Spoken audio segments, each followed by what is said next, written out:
Is being a realtor all it's chalked up to be on TV? We'll talk about that in today's episode on Red Carpet Living with Jen. I am your hostess, Jennifer Mercado.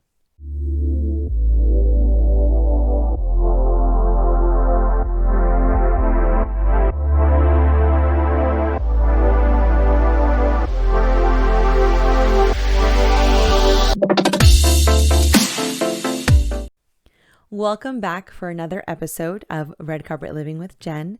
As I mentioned before, we're going to talk about whether real estate is really as glamorous as they make it seem on TV. And now with the reality TV shows that are on, and you don't really see the behind the scenes, is it really an accurate depiction of what it's like to be a realtor? If you've stumbled upon this video because you're considering becoming a realtor, then you've come to the right place. One of the reasons that I can consider myself an expert in this is not just because I am a full-time realtor, but because my road to becoming a realtor was not a clear-cut path. There were a lot of deviations, there were a lot of setbacks, there were a lot of kind of rediscovering if everything that I wanted could be found in the real estate industry, and lo and behold, it is. But before we get to that, I'll tell you a little bit about what I did before I got into real estate for full time and how it's different from how they portray it on TV. So if you didn't catch the last episode, I talked about how I had been in and out of real estate since I was 17 years old. I started as a receptionist at a franchise company in Queens, New York.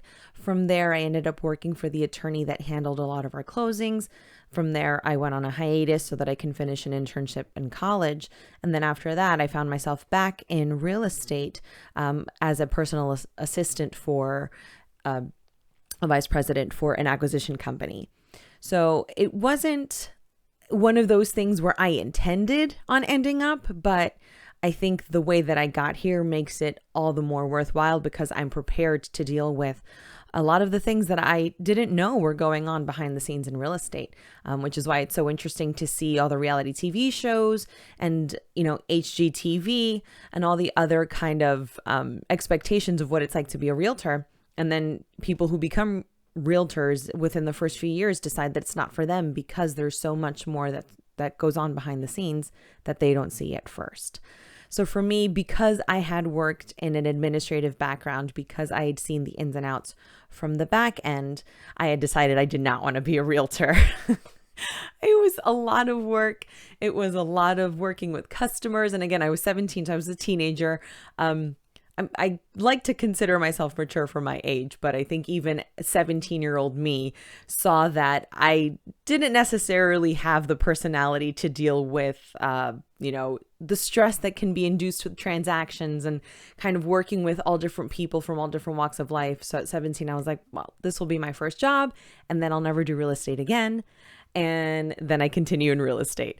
I ended up working within that office with one of the highest producers there as her assistant. So I helped her, with some of her closings and organizing her stuff. And even that's a lot of administrative work because you're doing listing maintenance. Even if you're not out on an appointment, you still have listings that you're cultivating. You're sowing your seeds, like I like to call it now, for the transactions that are going to grow into your future. So after I left that office and I went to work with the attorney who did the closings, I witnessed even more why I didn't want to go into real estate. It was a lot of paperwork, a lot of dealing with contracts, a lot of legality that can really, if you're not familiar with it or if it's not your day to day, it can paralyze you. It's a lot that you have to know from the beginning. It's a timeline. You have to make sure that you're dealing with everything and that time is of the essence in everything that you do, and that you're being forthcoming with your customers about what's in that contract that they've signed.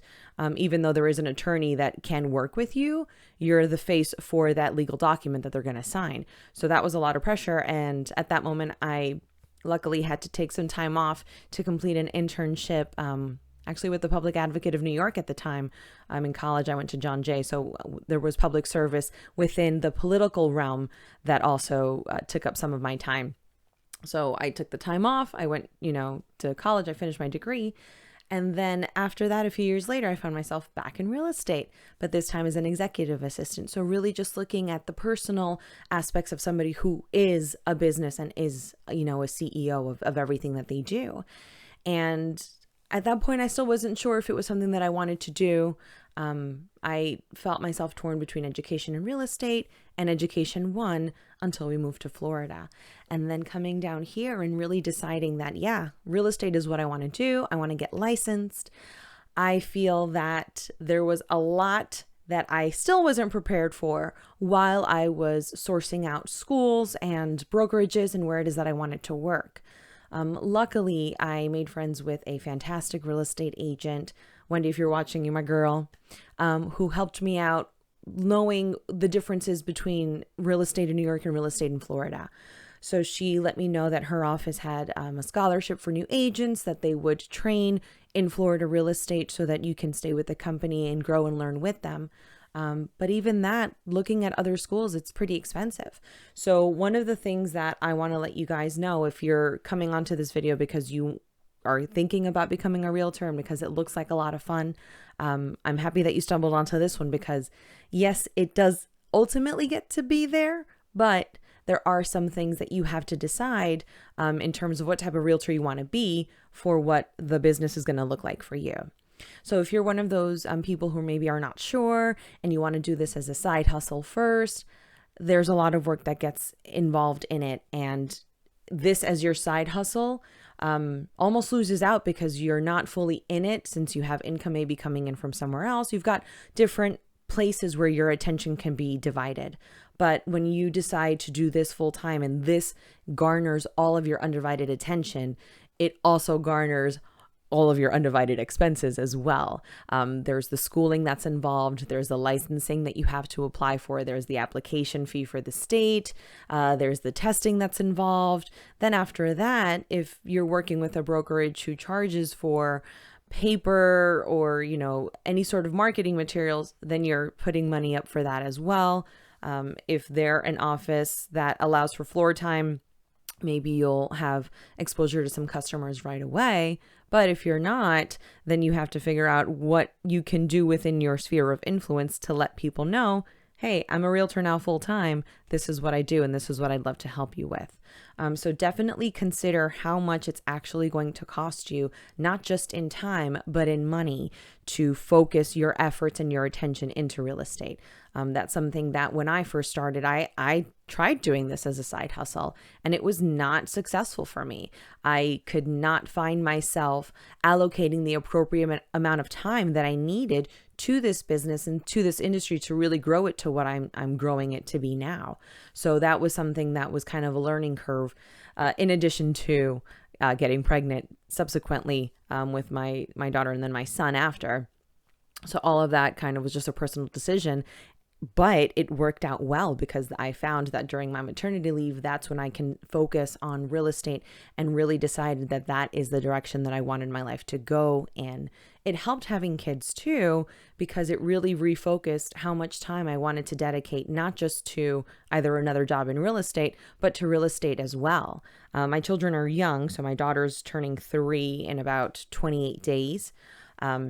This is December. You guys don't know what day it is. But she'll almost be 3. And my son's 1.5. And it's great that I can find flexible periods of time to see them where they're being watched and to spend extra time with them, or maybe keep them at home if I have a day where I'm not doing showings and I can spend time with them that way.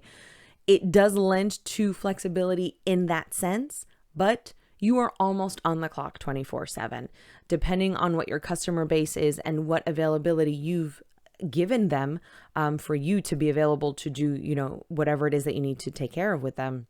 You're going to be on call for some time. Traditionally, our customers are either working 9 to 5 or in the corporate world. So they have to work certain hours. We have to be available and flexible for all their hours in between. So everything that you're doing while you're not working with a customer should be focused to cultivate your business and to invest time in yourself, in being the best realtor that you can be through continuing education, which also costs money, getting other designations, certifications, endorsements, which also costs money. All the while, you may not have a closing coming up in a few months. So these are things that you have to consider. How much time do I want to dedicate? How much money can I spend on, or can I invest in myself?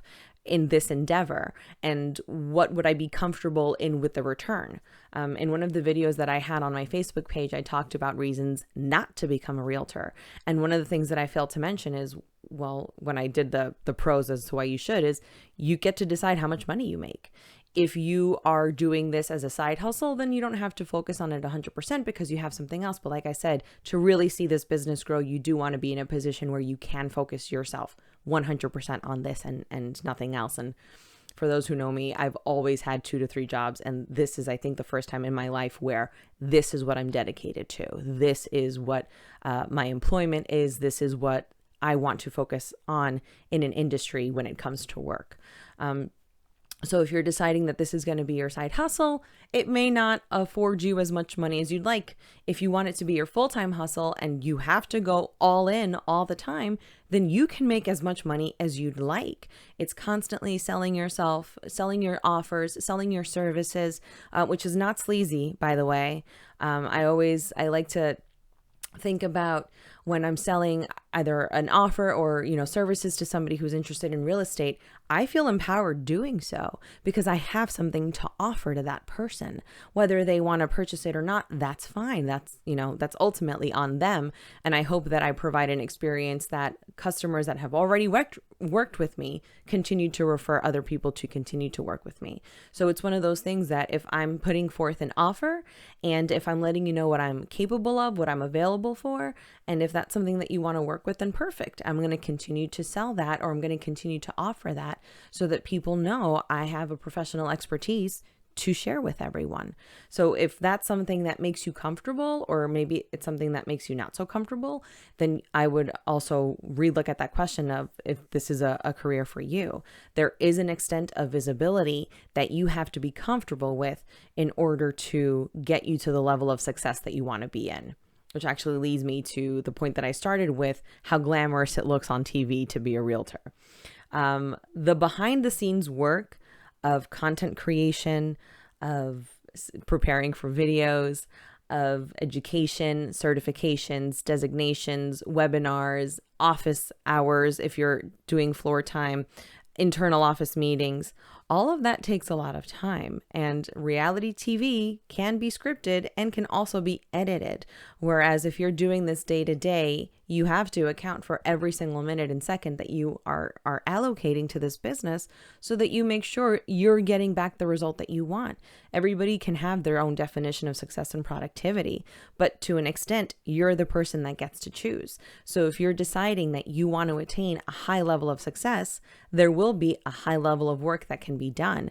There might be some discomfort level in the type of work that you're doing if you are not comfortable with this because this is the first time that you're doing it.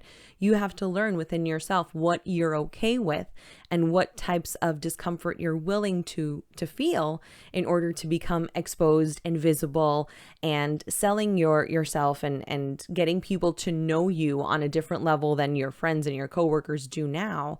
All of that comes with a stretching of your comfort zone that I don't know that many people are prepared for when they get into this business. So that's another thing that I'd like to let you know. Yes, it looks beautiful on TV. Everybody looks dolled up to the nines. It doesn't always look that way. Things don't always go well. You have to have it within yourself to choose what reaction you have for when something doesn't go the right way. You have to look within yourself to decide what reaction and what you want to present that day to get the business return that you're looking for as somebody who's invested in themselves as an entrepreneur, especially in real estate. So I hope that this has answered a few questions for you. If you are deciding to go into real estate, leave me some questions in the comment box so I can go back and review and answer. I'd love to share my experience because, like I mentioned, this was not a career choice from the beginning. I think if you had asked 7-year-old me, maybe even 12, I was going to be a Supreme Court justice.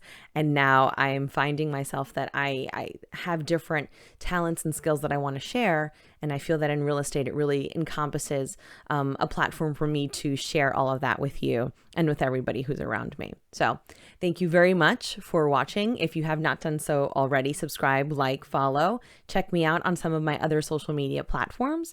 And I'll catch you guys on the next episode. Be well and take care.